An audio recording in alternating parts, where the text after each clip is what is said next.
I'm a Christian from the United States. I was shocked as I read to find that Jesus, peace be upon him, was often mentioned in the Quran.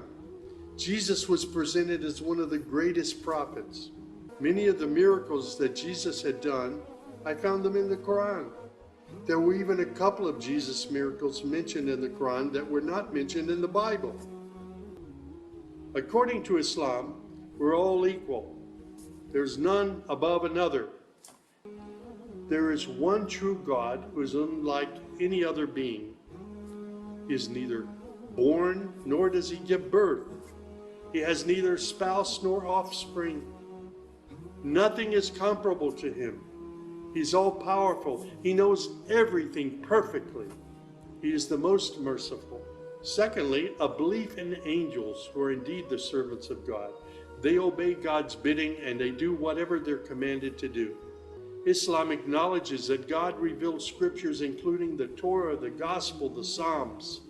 However, down through the ages, many of these divine revelations had become distorted and somewhat corrupt.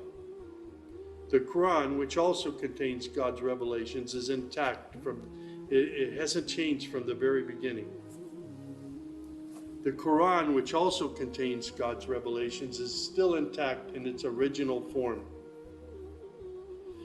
Fourthly, there's a belief that in all earlier prophets and God's messengers, not just Muhammad. They believe in Abraham and Isaac and Moses and Jesus and hundreds of other prophets. People often ask me, Sam, how did you become a Muslim? In the church was a library, and in that library were children's books.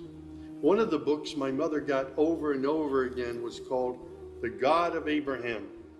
In that book were beautiful color photos of camels and deserts. She would read me the story of Abraham, how he was commanded by God to leave his mother and father because they were worshiping idols. She would pause and she would say, Sammy, you always have to pray to the God of Abraham. There is only one true God, the God of Abraham.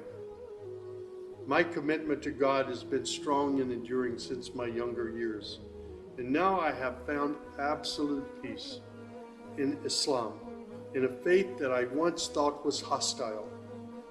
I found friendship and hope amongst a fraternity of other Muslim brothers and sisters. I have found a family of believers.